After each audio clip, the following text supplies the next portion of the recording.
This is egg day. I'm doing all kind of egg dishes today. I love eggs.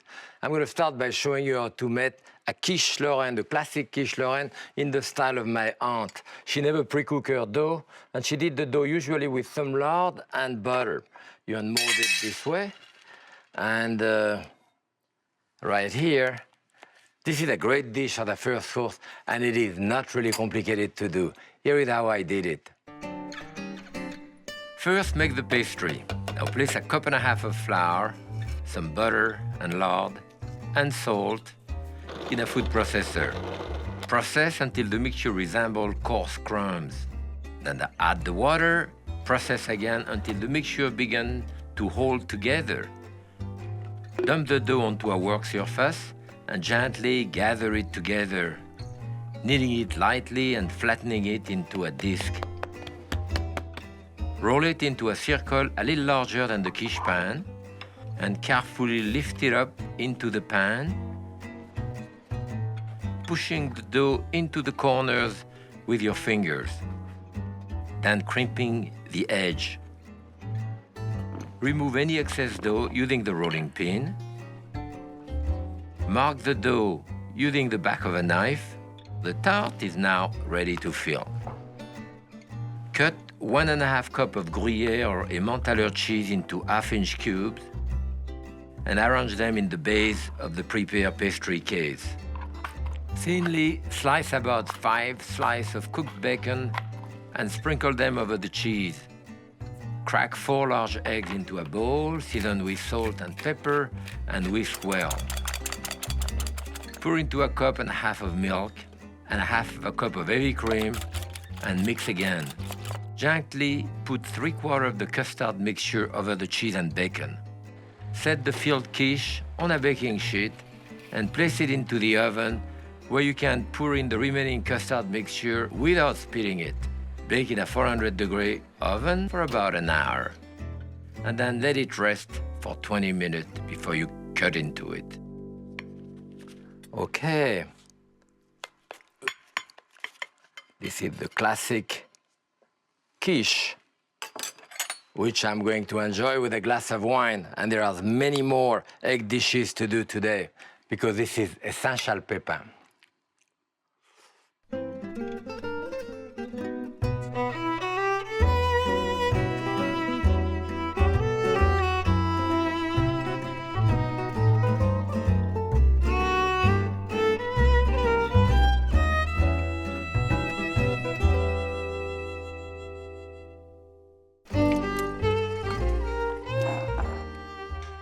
I'm making eggs today, a lot of different eggs. First, this is an essential recipe for me, the Eggs Jeannette from my mother.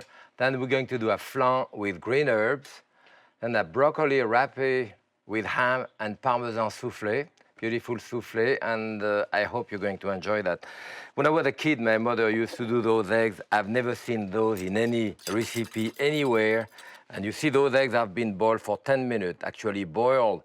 Is a big word. They should barely be boiled, 10 minutes, and then after you put them under water and ice. We're gonna put that through here. You can mash it up by hand. You can do it in a food processor. I think I'll take the medium blade here. I love, food meal like this. I use it a great deal, like when you do a tomato sometime, you don't want the skin, so you put it through the food meal, So that's easy to do. Okay, we're going to empty those in there, and we're going to put them through, maybe this way. That's it. That's it. Okay, now I want to put a little bit of garlic, head of garlic, crush it on the side. I would say, a good 2 cloves of garlic here, or 3. Crush the garlic this way, and we're going to chop it with some parsley. Put it together, and that mixture of parsley and garlic is what we call persillade in France. Persil is parsley and ail is garlic. And persillade is really the signature of home cooking. See, my mother will saute a piece of fish She put persillade in it at the end. She sauté a steak, put persillade in it. She sauté tomato, persillade at the end. In there, a little bit of salt in there, black pepper, and a little bit of milk, a tablespoon or so of milk, so that it kind of get gooey and get together. That's it. Now we start stuffing the eggs. A little bit like devil's egg, but deviled eggs, of course, you don't have raw garlic in it. That's why we're recooking it. You want to work it out so that you have a little bit of that mixture left at the end that I'm going to have here. And we're going to use that to do a mustard sauce to serve with it. Olive oil in there. And it doesn't really take long to brown, maybe a minute or so. What we are going to do there is to put the rest of the mixture in there to do a kind of mustard mayonnaise sauce to serve with it. Salt, again, pepper, good tablespoon of mustard, and a little bit of vinegar before we put the olive oil. And you know what I like to put in there is water. Also, maybe a tablespoon of two or water. Let me check on my eggs here. Yeah, see, they start browning beautifully. So you can turn them with a fork like this. You know, just put them up. Usually, you don't really brown them on the white side because it toughens it anyway. So just like this. I'm going to shut that up. And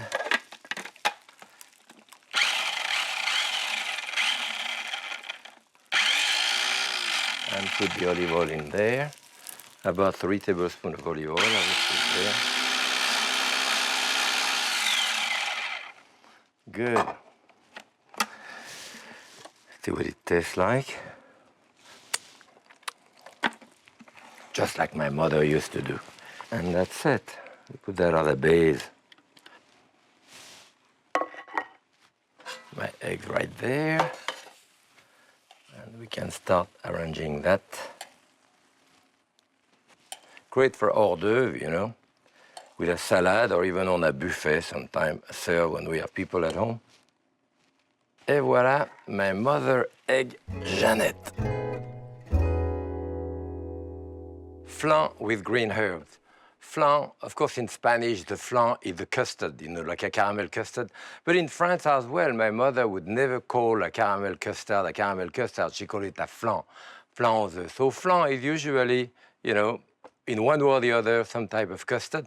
And there I'm going to do it with a lot of different type of herbs that I have here. So I put a little bit of olive oil in there. And then I have a bunch of herb here. And you can see that I have parsley, I have chervil here, tarragon, any type. I could have basil, I could have any of this, and I have some lettuce. I'm going to put it directly to cook in there so that it gets wilted. And this, just coarsely chop it too. You know, we never think really, or people don't really cook lettuce very much. Lettuce is great in soup, in anything like that. I cook lettuce. Dash of salt on top of it, pepper. And you can see it's going to go pretty fast. Okay, with that we're going to have eggs, 4 eggs. Break your yolk, and that's it. I'm going to put some more pepper in there. Love pepper. You can see that in my moisture here, I have water which comes out. Of course, I put a couple of tablespoons of water, but even otherwise, moisture, whether you use spinach or watercress, okay. And then we have like half a cup of cream. You could use half and half. Or even milk, for that matter. And that's it. I want to cook that partially on top of the stove, and then after I'm going to finish it up in the oven. So there, I just want to make it partially set, for about a minute or so. Okay, I think it's about enough now. It's kind of just a bit thick without being completely cooked, of course. On top of it, I was going to put this at the beginning, which I forget to put it in. So you saute it at the beginning with the herb. Those are pignole nuts. Give some texture to it and some taste. And now on top of that, a bit of Parmesan cheese. How bad can that be, And that will now go under the broiler for a few minutes until it's finished to be set. Okay, while the eggs are in the oven, actually under the broiler, I'm gonna do a tomato sauce. Here, it's a raw tomato sauce, just with plain tomato. Of course, as ripe as you can get them, it's always better. I should probably have more than enough with this. I'm gonna put some jalapeno in it, cut it in half, take the seed out of it. The seed and the rib. My friend Rick Bailey told me this is not the seed who are really hot, it is the rib. But you know what? Each time I do that type of thing, I get a piece and I taste it. See, this one is very mild. Sometimes it just blows your mind, and sometimes... Okay, so here we are.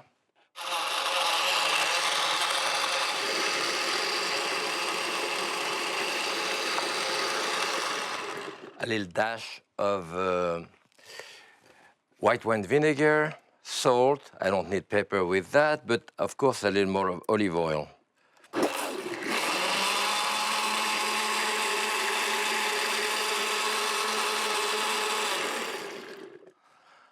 I mean, I have done this, and served that as a gazpacho, just like this.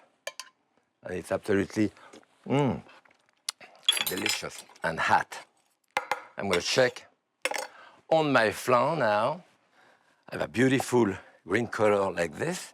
And actually, I should probably, because it's a non-stick pan, being able to unmold it if I wanted to, either invert it or slide it out. But there we can also cut it into slices with the sauce next to it. Red tomato sauce, a little chunky here. Yes, maybe with a piece of lettuce. On the side like this. Okay, here we are. This is the flan of green herbs with the raw tomato sauce. I'm going to do a broccoli di rape, ham, and Parmesan Souffle. There is always a certain suspense, when you do souffle. You can do them a little bit ahead, but you have to time it in your oven so that people are sitting down at the table when you get them out of the oven. So there is always a bit of that tension in the kitchen. I am using broccoli di rape here. You, of course, can use spinach or another green. And I'm going to put that just in water like that to kind of get it wilted and cook for a couple of minutes. There is nothing in there. Actually, I could put a dash of olive oil in there to cook it, dash of salt, and that's it. In that souffle, I'm going to have ham. I have a piece of boiled ham here. What I would want probably is to remove those, the rough skin on the outside. That's it. That you can use it for stock or in soup. And now I'll cut that into little strip as a garnish for my souffle. You see, this is cooking, but I can do a piece and it's still too tough, but I don't want it to burn. So what do? Put a bit of water.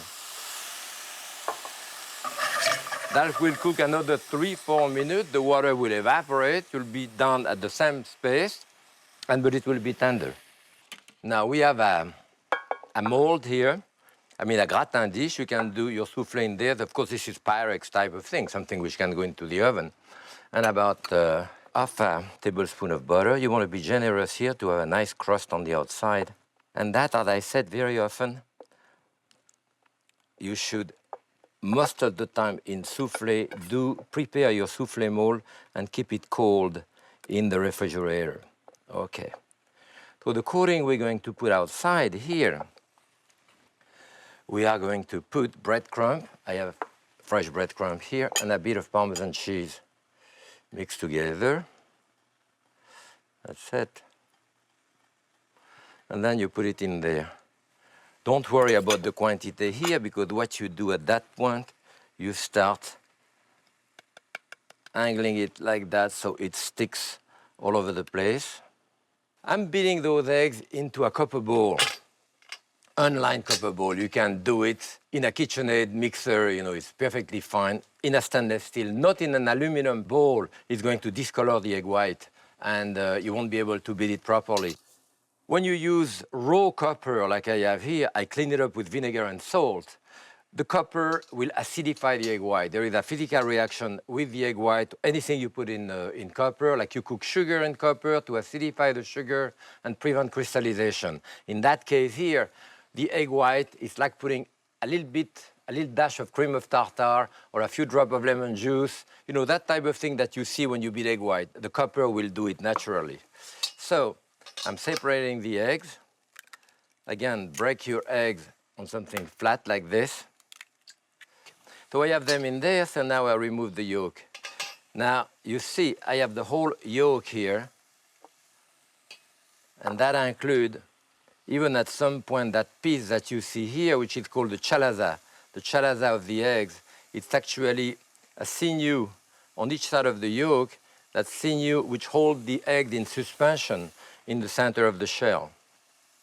Now what I do here, I have extra egg yolk. I have 5 egg white, and actually I need only 3 egg yolk, is enough for that. I like to keep my eggs relatively cold. When they are colder, the air bubble that I create in the beating will be smaller because it's contracted, but with a better texture. That if they are too much at room temperature, the air bubble gets bigger and the eggs start getting grainy and break down. Okay. I have my broccoli di rape here. You can see, I'm going to put it on the side. Okay, so in my same pot here now, I'm going to do a white sauce. I need 3 tablespoons of butter and 3 tablespoons of flour to do a white sauce. So we'll melt this. And about a cup and a half of milk will give me the right texture. 1, 2, 3. So here we are. Put all the milk in it in one shot, that's fine. Now you have to bring it to a boil, and now you have to be careful with the palm of your hand to go around here. That's where it's tends to stick. Dash of salt in it, bit of pepper. Julia would have told me to put white pepper because it's a white sauce, but I like the black pepper. Okay, and you can see it start getting thick. As soon as it brings to a boil, it will thicken. Okay, and you can see it come to a strong boil here. I want to boil it for a minute or so, and this is it, you know. I want to do all of the base of my souffle before I start beating the egg white. So here it is. This is hot. That's going to cook my egg yolk, so I think I may stop it. And that will thicken it. You see, even a little more, the egg yolk will thicken my sauce. That's it. Then I can add the ham, the broccoli, the rabe. That's it. My souffle is ready to go. I will put a little bit of cheese in there and a little bit of cheese on top. So I have beat what we call a ballon whisk here, and I will do it by hand. You can, of course, do it by machine. It actually goes faster by hand. So what you do first, I break the white. I break the white so that now they are liquid. Now you go slowly. You can hear those egg whites falling on themselves. I move my wrist only. That's the way it's supposed to be. I mean, when I was in apprenticeship, the chef would hear this. If he hear beating into the bowl, he will kick you in the rear end, you know. Now, it really doesn't matter. You can touch the bowl, but the idea is to lift it up like this, which is not what you do with cream. When you beat cream, you go back and forth in an emulsion. If you do this, you make butter with your cream. So here you see I've been beating it for what, 15, 20 seconds. So what you do, you can change hand. In a professional kitchen, very often, you do a souffle 2 people. So that will give you a bit of that white in there, and you mix it, and I continue beating in it, because as soon as you start beating in those egg white, they start getting grainy. So you really have to incorporate them fast, like when you do a meringue or thing like this. Here they are about close to ready now. Maybe a minute. You can see that if I lift it up, I have a peak here. That's what I want. After the peak, I tighten the white. That's tightening the white. And then I put some in there, like a certain amount, to lighten the whole mixture. A bit of the Parmesan cheese. That's it. And I mix it with the whisk. You see? And now I want to put it back in there. That's it. And now I will use the rubber spatula to fold it in gently, you know, into that motion. Notice that I go up and down with a thing and I make the bowl turn. I don't really, the same movement here, except that you make the bowl turn. This is the texture of your souffle. That's it. And as you can see, I have just about the right amount here. If you beat your egg white properly, you get close to about a cup of egg white per egg white. Okay. And as I say again, you could keep that for a couple of hours in the refrigerator, but a bit of Parmesan cheese on top. And that's it. In the oven, about 375, 350, 375, up to 400, depending, for like a good 30 minutes. Look at that beautiful souffle. It's already a showstopper, you know, when you do a souffle. And done in a gratin dish like this, it does well. You can see it nicely brown around. And you want to cut it with a spoon. It's easier to serve out of a gratin like this. It's always easier to serve than serving it from a regular souffle mold. So you can see, beautiful, and even the crust on the outside. I like it slightly wet in the center like this one is. And boy, do I deserve a glass of wine now. I only do souffle for people that really love. And remember that the greatest meals are the one you share with a loved one. Happy cooking. I think I'm gonna try.